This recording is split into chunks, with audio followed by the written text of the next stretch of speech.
আতঙ্কে সিলেটবাসী মনে 2022 সালের বন্যার ভয় হু হু করে বাড়ছে সুরমা, কুশিয়ারা, পিয়াইন, দোলাই, সিঙ্গার নদী সহ অসংখ্য নদ নদীর পানি। সুরমা নদীর বিভিন্ন পয়েন্টে বিপদসীমা অতিক্রম করেছে পানি। পাহাড়ি ঢল নামা অব্যাহত রয়েছে।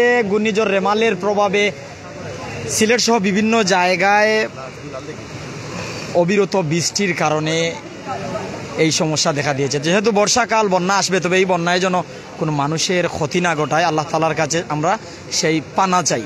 অনেক মানুষজন সিলেটের যে কিন ব্রিজ আছে, সিলেটের ঐতিহাসিক ঐতিহ্যবাহী কিন ব্রিজ, আলী আমজদের গড়ির পাশে সিলেটের সার্কিট হাউস ও সিলেটের যে কিন ব্রিজ, এই কিন ব্রিজের নিচ থেকেই সিলেটি চ্যানেলে যুক্ত হয়েছি। আমি নুমান আছি আপনাদের সাথে যুক্ত। তো বিভিন্ন গণমাধ্যম কর্মীরা এই জায়গায় আসছেন, এমনকি এই জায়গা থেকে তুলে নিয়ে যাচ্ছেন নিজেদের মতো করে।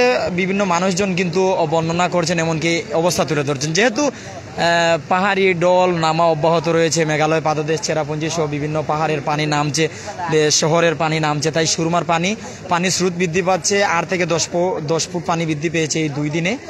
আর যে কোনো সময় নদীর পার ডুবে গিয়ে এর আশপাশের মানুষের ক্ষতি হতে পারে। তবে বর্তমান অবস্থায় এখনও বিপদসীমা অতিক্রম করেনি। বিপদসীমা অতিক্রম করার পথে, অর্থাৎ মাঠ ডুবেছে, রাস্তা ডুবেনি। নিম্নাঞ্চল প্লাবিত হয়েছে, তবে হাট বাজার, মানুষের ঘর বাড়ি, বসত ভিটা ডুবেনি। তো যারা আমাদের সাথে বিভিন্ন জায়গা থেকে যুক্ত হয়েছেন, একটু কমেন্ট করবেন। আপনার মতামত জানার আমরা আশায় রয়েছি। আমরা আপনার মতামত জানতে চাই, কে কোন জায়গা থেকে যুক্ত হয়েছেন। ক্যামেরার সম্মুখেই সুরমা নদী, সরাসরি সুরমা নদী দেখাতে পারছি। রুয়েল আহমেদ, ধন্যবাদ জানাচ্ছি। কোন জায়গা থেকে আপনি কমেন্ট করেছেন আপনি জানিয়ে দিবেন। তবে প্রায় 3 দিন ধরে বৃষ্টি, একটু রেস্ট নেওয়ার পর কিছুক্ষণ পর বৃষ্টি আসছে। কচুরিপানা, ময়লা আবর্জনা, পাহাড়ের গাছ সহ বিভিন্ন কিছু ভেসে আসছে, এই বিষয়ে আমরা দেখাতে পারছি। পলক কৃষ্ণ দাস, লামাবাজার থেকে আপনাকে অসংখ্য ধন্যবাদ, আপনি আমাদের সাথে যুক্ত হয়েছেন। অনেকে আমাদের সাথে যুক্ত আছেন বিভিন্ন জায়গা থেকে। ক্যামেরার সম্মুখ প্রান্তে ময়লার একটি স্তূপ ভেসে আসছে, দেখতে পাচ্ছি। ফখরুল ইসলাম ভাই, হ্যালো ভাই, কেমন আছেন? কোন জায়গা থেকে যুক্ত হয়েছেন? আরব ভাই, কি হয়েছিল? তো কোন জায়গা থেকে কে যুক্ত হয়েছেন একটু জানিয়ে দিবেন। সুরমা নদীর পানি বৃদ্ধি পাচ্ছে। যেহেতু বর্ষাকাল, বন্যা আসবে, তবে খুব শীঘ্রই বন্যা দেখতে যাচ্ছে সিলেটবাসী। ধন্যবাদ জানাচ্ছি। মৌলভীবাজার থেকে এক ভাই যুক্ত, হুসেন ভাই, কদমতলি, এক ভাই ওটা সাবমেরিন যার, মিজান আহমেদ, আল্লাহ সহায়, ধন্যবাদ জানাচ্ছি। জি, বৃষ্টি কমেছে, তবে পানির স্রোত বৃদ্ধি পাচ্ছে। যেহেতু সিলেটের বৃহৎ নদী সুরমা নদী, প্রধান নদীগুলির মধ্যে অন্যতম এই নদীর পানির স্রোত বৃষ্টি হলে চতুর্দিকের পানি নামে স্রোত বৃদ্ধি পায়। হুসেন ভাই কদমতলী থেকে যুক্ত হয়েছেন। আসাম থেকে এক ভাই যুক্ত আছেন। আরব আলী ইমন বিশ্বনাথ থেকে যুক্ত হয়েছেন। অনেক আমাদের সাথে যুক্ত আছেন, আপনাদের আমি ধন্যবাদ জানাচ্ছি যে জায়গা থেকে দেখছেন। আমি সিলেটের যে কিন ব্রিজ আছে, কিন ব্রিজের নিচ ক্যামেরার সম্মুখে দেখাতে পারছি। কমেন্ট করবেন কে কোন জায়গা থেকে যুক্ত হয়েছেন, কে কি জানতে চান। অনেক ভাই আমাদের সাথে যুক্ত আছেন বিভিন্ন জায়গা থেকে সিলেটি চ্যানেলে। ক্যামেরার সম্মুখে সুরমা নদী, বিশাল এই নদী, খেয়া পারাপার করছেন মানুষজন, এপার থেকে ওপার যাচ্ছেন। আমি কমেন্ট জানতে চাই কে কোন জায়গা থেকে আছেন।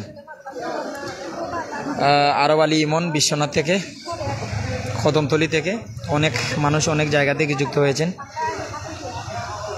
সন্ধ্যার আগ মুহূর্তে যুক্ত হয়েছি। বিশাল এই নদীর পার পর্যন্ত পানি তৈ করছে পানিগুলো। নদীর তীরবর্তী যে মানুষজন বসবাস করছেন, তাদের আসলে বেশি ভয় থাকে বন্যার সময়।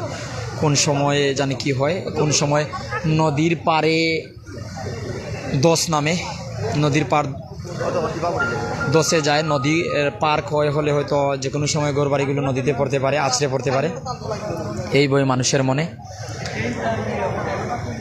অনেকে আমাদের সাথে যুক্ত হয়েছেন। আপনার এলাকার পরিস্থিতি জানাবেন, কে কোন জায়গা থেকে যুক্ত হয়েছেন, অর্থাৎ আপনি যে এরিয়া থেকে যুক্ত হয়েছেন, আপনি যে জায়গা থেকে যুক্ত হয়েছেন সেই জায়গার নাম কি, এমনকি আপনার এলাকার পরিস্থিতি কি, বর্তমানে বৃষ্টি হচ্ছে কি না, তার পাশাপাশি আপনার পরিস্থিতি জানিয়ে দিবেন।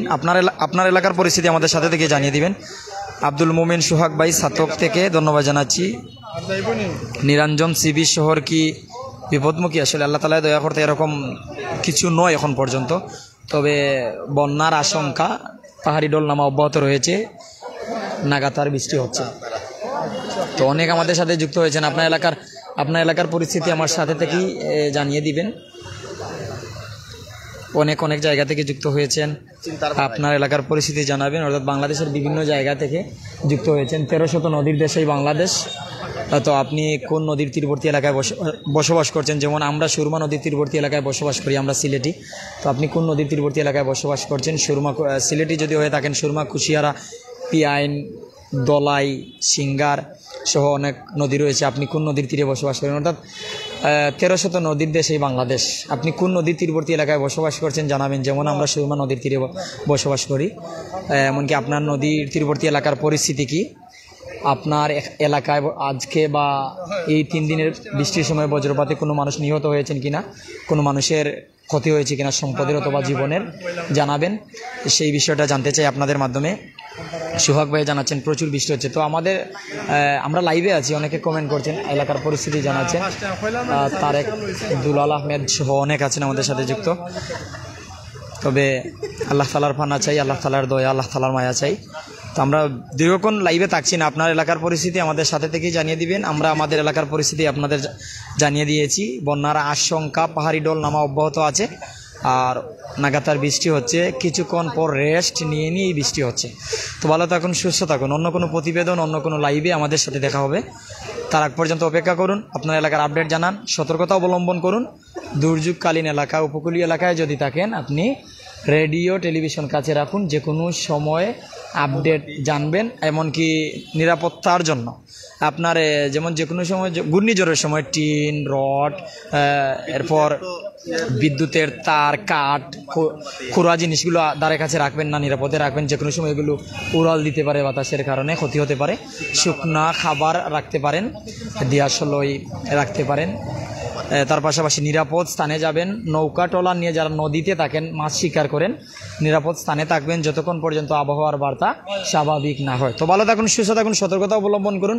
আপনার সতর্কতায় আপনার জীবন, আপনার পরিবার পরিজনদের জীবন, আপনার আত্মীয় স্বজনদের জীবন ফেরাতে পারি। অর্থাৎ একটা কথা ক্লিয়ার, তোমার নাই হুশ, আমার কি দোষ। অর্থাৎ আল্লাহ তাআলা আমরা জ্ঞান দিচ্ছেন, হাত দিচ্ছেন, পা দিচ্ছেন, চোখ দিচ্ছেন, আমরা সুস্থ মস্তিষ্ক দিচ্ছেন। আমি যদি ট্রেনের রাস্তার দাঁড়াইয়া কই, চোখ মুজিয়া কই ট্রেনে আমার কিচ্ছু করতে নাই, তাহলে ট্রেনে আমার শেষিয়া শিরা করে লিব। আর যদি কই যে আমি চৌকে দেখলাম ট্রেন উপরে উঠি, যার আমার ফাও আছে আটিয়া যাইতাম পারবো, আমি নিরাপদ স্থানও যাই, আল্লাহ তাআলা রক্ষা করবা। তো অর্থাৎ বিপদ নিজের ইচ্ছায় যদি আনি, আল্লাহ তাআলা রক্ষা করতা নাই। আমরা চেষ্টা করতাম, চেষ্টা করার পর যে বিপদ আইব, ওটা আল্লাহ তাআলা আমরা খুব ভালো রাখছেন। ওটা আমরা মানিয়া নেওয়া লাগবো। সবসময় তকদিরের উপরে বিশ্বাসী হওয়া লাগবো। যা পেয়েছি তা আলহামদুলিল্লাহ, যা পাইনি আলহামদুলিল্লাহ। যা পাইনি তা আমার কপালে ছিল না, যা পেয়েছি তা আমার কপালে ছিল, তা নিয়েই সন্তুষ্ট। আসসালামু আলাইকুম। বিদায় নিচ্ছি সিলেটি চ্যানেল থেকে। কথায় কাজে দেখানোতে যদি ভুল হয়, আল্লাহর ওয়াস্তে মাফ করবেন। আমাকে সহযোগিতা করে, আমাদের সহযোগিতা করে আমাদের সাথে থাকবেন। আসসালামু আলাইকুম।